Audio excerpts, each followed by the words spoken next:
Yo, what up guys, welcome back to Patch. Welcome back. Yes, and today we're going to be reviewing the Ducky 1-2 TKL.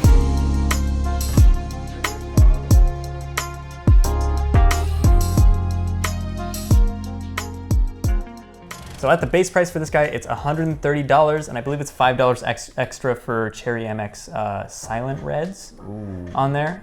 This guy's available in just about every Cherry MX switch that's out there. At least all the popular ones like reds, blues, browns, blacks. Got Nature Whites. Never used that one before, but it's out there. Glow in the dark, so, you know? Exactly, yeah, glow in the dark, why not? Highlighter green.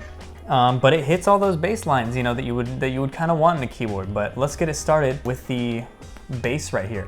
It's all kind of plastic. It's all very plastic. Very plastic. It feels a little bit flimsy, you know? It definitely does. And this is something we've never really reviewed on the channel before. We haven't done any Ducky keyboards or anything like that. They're very, very hyped up, and so we're about to see sort of what this is. One thing I do like is the USB-C. It's a detachable USB-C cord. Love it. Big fan. Not wireless, by the way. Not a wireless keyboard. You've got two sets of feet there, which are a little creaky. Yeah, so I first of all, I want to shout out our friend Eric for letting us borrow this. This is not our actual keyboard. He let us borrow it for a little while for a review. And so it's pretty old, right? And this is, I guess, like a worn-in type of keyboard.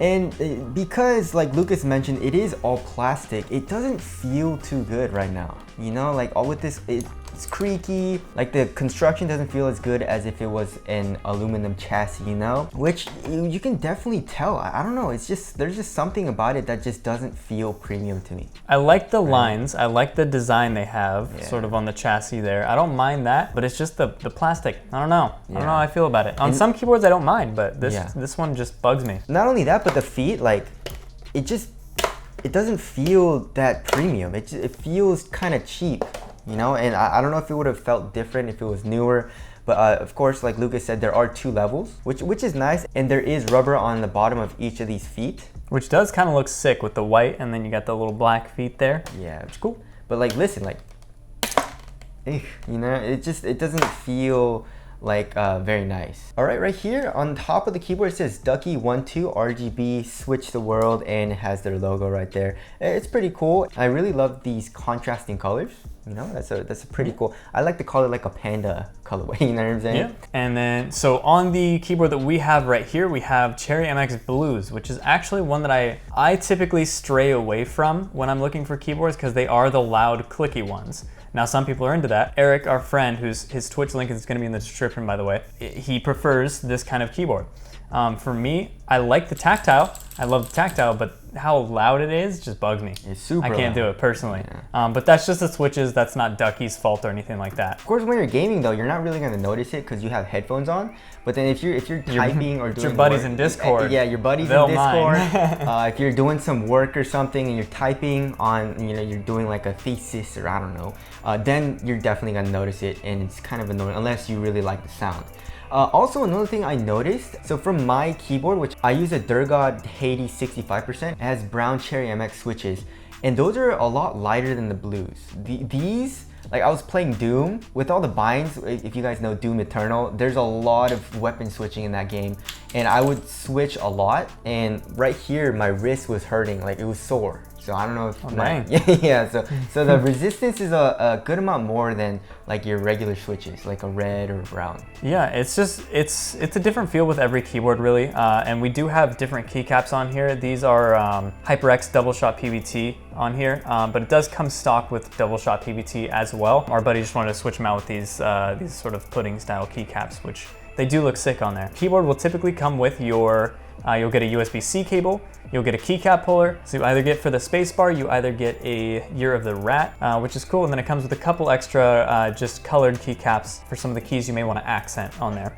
So it's pretty cool, it comes fairly loaded. So the backlights on here, everything is changeable through their software, which is available through their website.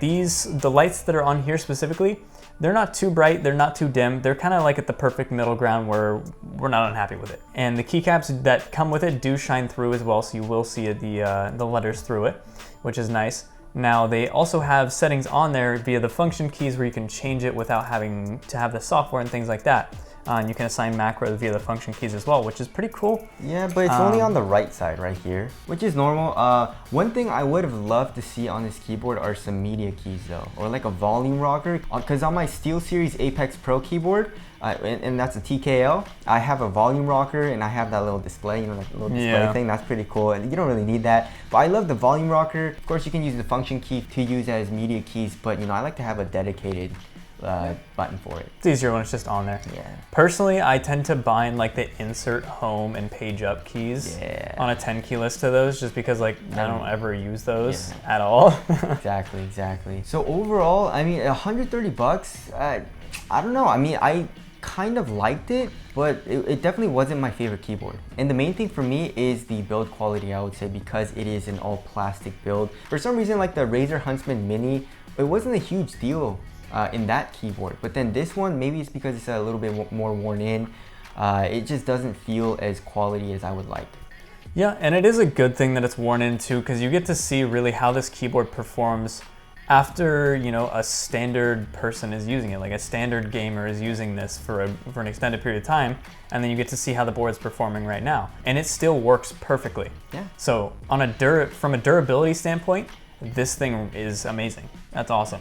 Because I know our friend, and I know he's gaming a lot. So yeah, we see you, Eric. Yeah, we see you. Yeah. But anyways, again, if you guys do want to get it, we'll leave a link in the description box. It is 130 bucks.